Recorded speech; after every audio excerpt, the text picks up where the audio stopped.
Today we're going to be talking about sexual sin. Reading what the Bible says about that. And I think I've read about marriages and stuff like that a few times. Different stuff. And today that's what we're going to be talking about is sexual sin. And also goes for is lust too, I believe. So there'll probably be some of that in here too, but we're in Deuteronomy 22, 28, and 29. And I'm trying to turn on a light, but it don't work in here that well. If a man happens to meet a virgin who is not pledged to be married and rapes her and they are discovered, he shall pay the girl's father 50 shekels of silver. He must marry the girl, for he has violated her. He can never divorce her as long as he lives. And again, I think a lot of these are in the Old Testament. Let me look. Yeah, I believe they're all in the Old Testament from what I'm looking at. If not, I'll tell you if it's in the New Testament. So Deuteronomy 22, 23 to 27. If a man happens to meet in a town a virgin pledged to be married, and he sleeps with her, you shall take both of them to the gate of their town and stone them to death. The girl, because she was in a town and did not scream for help, and a man, he violated another man's wife. You must purge the evil from among you. But if out of the country, but if out in the country a man happens to meet a girl pledged to be married, and rapes her, only the man who has done this shall die. Do nothing to the girl. She has committed no sin deserving death. This case is like that of someone who attacks and murders his neighbor. For the man found the girl out of the country, or out in the country, and though the Bethed girl screamed, there was no one to rescue her. Deuteronomy 21, 10 through 14. When you go to war against your enemies, and the Lord your God delivers them into your hands, and you take captives, if you notice among the captives a beautiful woman, and are attracted to her, you may take her as your wife. Bring her into your home, and have her shave her head, trim her nails, and put aside the clothes she was wearing when captured. After she has lived in your house and mourned her father and mother for a full month, then you may go to her and be her husband, and shall be your wife. She shall be your wife.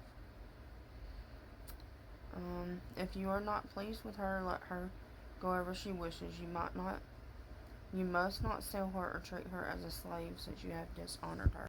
Deuteronomy 5:21. You shall not cover your neighbor's wife. You shall not set your desire on your neighbor's house or land, his manservant or maidservant, his ox or donkey, or anything that belongs to your neighbor. Deuteronomy 23:17. No Israelite man or woman is to become a shrine prostitute. 82:3. Defend the cause of the weak and faithless, fatherless. Maintain the rights of the poor and oppressed. Rescue the weak and needy. Deliver them from the hand of the wicked. Y'all, I'm really having a hard time seeing. There's no light in this house, hardly. Psalms 9:9. The Lord is a refuge for the oppressed, a stronghold in times of trouble. Psalm 72:4. He will defend the afflicted among the people, and save the children of the needy. He will crush the oppressor. 2 Samuel 13:12, 13:14. Don't, my brother, she said to him. Don't force me. Such things should not be done in Israel. Don't do this wicked thing. What about me? Where can I get rid of my disgrace? And what about you? You would be like one of the wicked fools in Israel. Please speak to the king He will not keep me from being married to you. But he refused to listen to her, and since he was stronger than she, he raped her.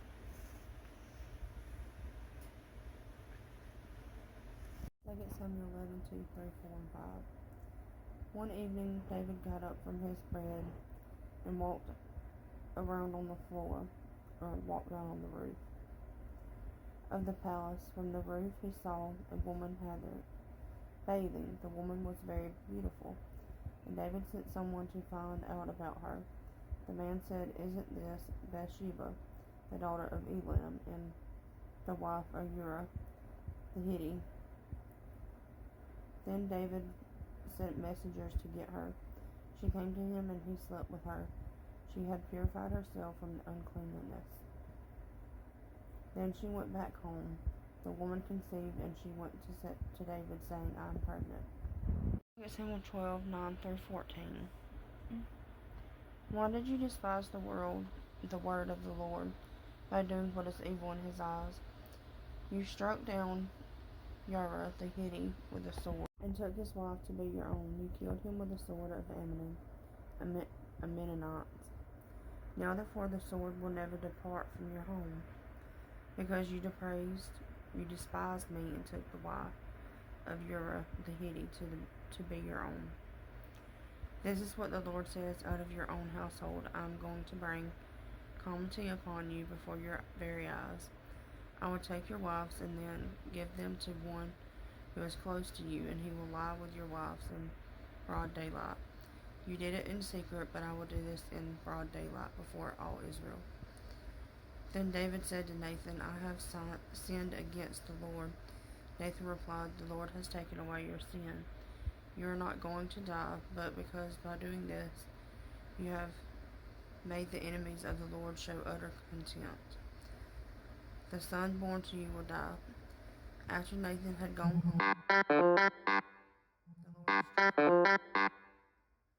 the Lord struck the child that Uriah's wife had born to David, and became ill.